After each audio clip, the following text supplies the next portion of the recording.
이 시간 생터 성경사역원 어성경 읽어진의 전문 강사이신 하만 우리교회 배명옥 사모와 함께합니다.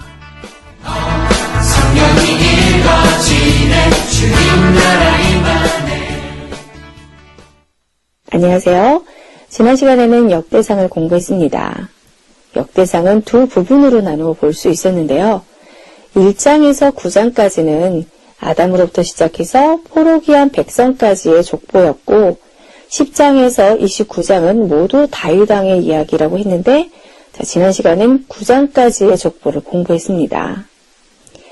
1장부터 3장까지는 아담에서부터 포로기한 세대까지의 다윗 가문의 계보를 정리했고요. 4장에서 8장까지는 이스라엘 12지파별 계보를 다시 따로 정리를 했습니다. 그리고 9장은 포로기한 세대의 지파별, 즉 일반 지파 및 제사장 포함된 레위 지파의 지파별 계보와 계수였어요. 그냥 이름만 나열한 것이 아니라 포로기한 공동체의 역사 공부 교과서인 만큼 족보조차도 철저히 관점을 가지고 중요 역사를 에스라는 정리를 했습니다. 아담에서부터 출발하여 포로기한 세대까지를 연결하며 그들의 뿌리를 찾아낸 거예요. 어떤 민족인지를 깨달아 살아야 한다는 것이죠. 심지어 정통족보에서 제외된 에서의 족보까지 기록하며 설명합니다. 자, 에돔 족속은 현세적인 복을 누리며 살고 있고, 자, 상대적으로 이스라엘 민족은 나라가 망하고 주권은 없어질지라도 사실 영원히 남을 이 하나님 나라 백성의 정통은 포로기한 세대이니 이 정체성을 바로 알고 이 역사를 계속 이어가자는 것이 에스라의 주장이었습니다. 1장에서 9장의 족보는 그야말로 에스라의 PhD 논문과 같이 엄청난 연구와 땀이 고스란히 놓아져 있는 대단한 자료였어요.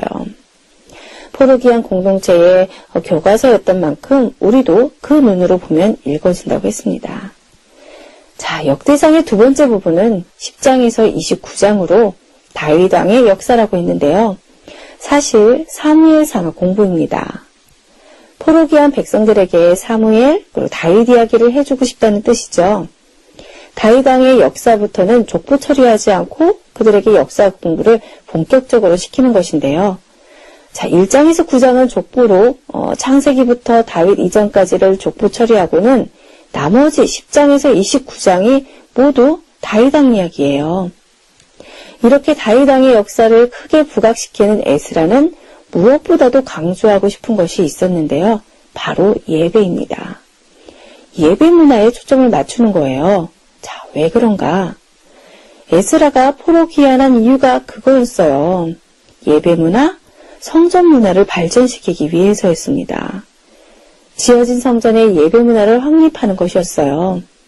하나님의 말씀을 가르치고 성전, 예배 문화를 확립한다는 것인데 왜 예배를 강조하나? 예배가 무엇이죠? 하나님의 통치를 받는 삶, 즉 하나님은 왕이시다라고 고백하는 삶이 곧 예배입니다. 그래서 제사를 가르치는 것이었어요. 그러니 그토록 암울하고 혼돈스러웠던 사사시대 속에서도 다윗이 예배자로 살아냈으니 에스라가 다윗을 강조하지 않을 수 없었던 거예요. 예배에 관련해서는 다윗 같은 모델이 없는 거죠. 에스라가 다윗에 관하여 얼마나 연구를 했는지 사무엘 상하에는 없는 다윗 이야기를 역대상에는 기록을 했어요. 자, 10장으로 가서 다윗 이야기를 보겠습니다.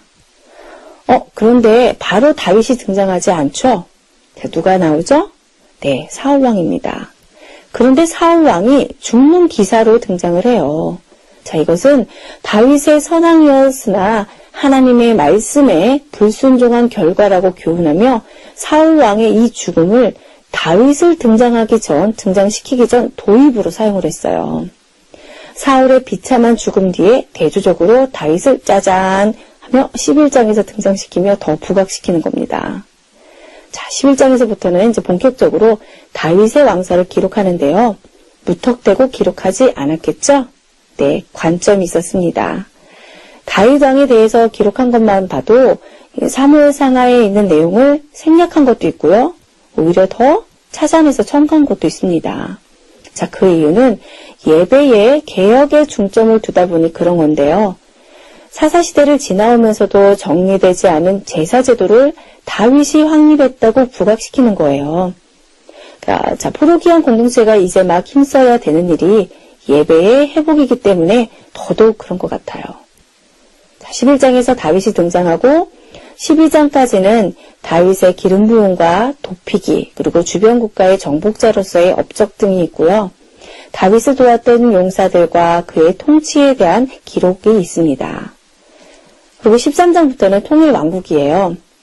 다윗은 여호와 신앙이 가장 중요함을 하나님과 사람 앞에 고백하기 위해 하나님의 언약궤를 예루살렘으로 안치한 사실을 17장까지 보도하는데요. 사무엘 하에 비해 언약궤를 이 예루살렘으로 옮겨오는 과정을 역대상에서는 훨씬 더 상세하게 기록하고 있습니다. 자, 왜 그렇다겠죠? 예배, 제사를 강조하기 위해서니까요. 자, 성공적으로 예루살렘으로 언약궤를 옮겨오고 16장에서 기뻐하며 감사 찬양하면서 예배하는데, 자, 이때 다윗은 하나님의 왕권에 대하여 우주적인 정체성을 가지고 하나님을 노래합니다. 자, 16장에 이 장면을 읽고요. 머릿속에 그려보면 정말 감동적이랍니다.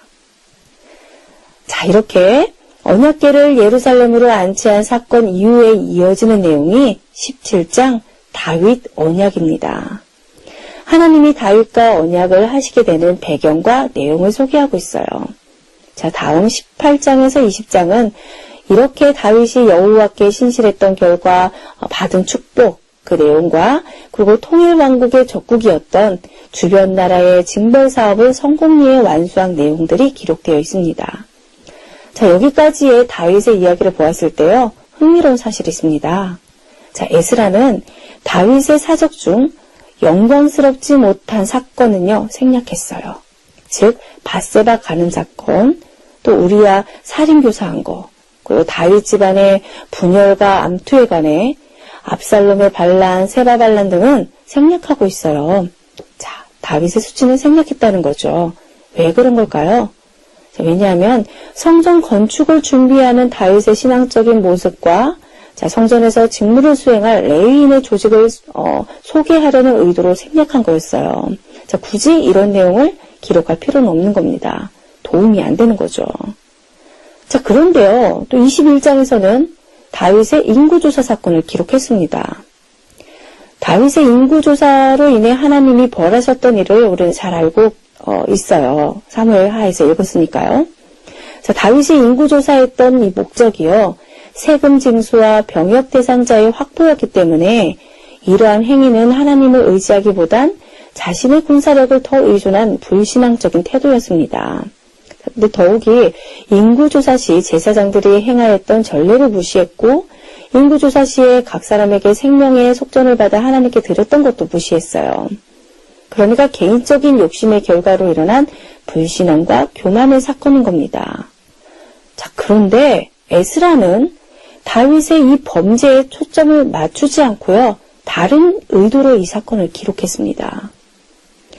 이 심각한 범죄와 실패에 빠졌음에도 불구하고 즉시 돌이켜 회개한 다윗을 강조하며 하나님의 용서를 통한 다윗의 신앙과 영광을 보여주기 위해 인구조사 사건은 기록을 했어요.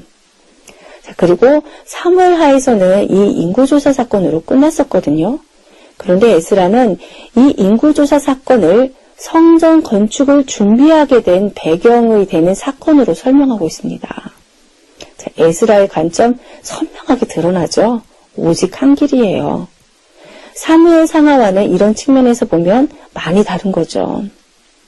22장에서 성전 건축을 준비하고 23, 24, 25, 26장에 걸쳐 레위인의 조직과 역할을 소개합니다.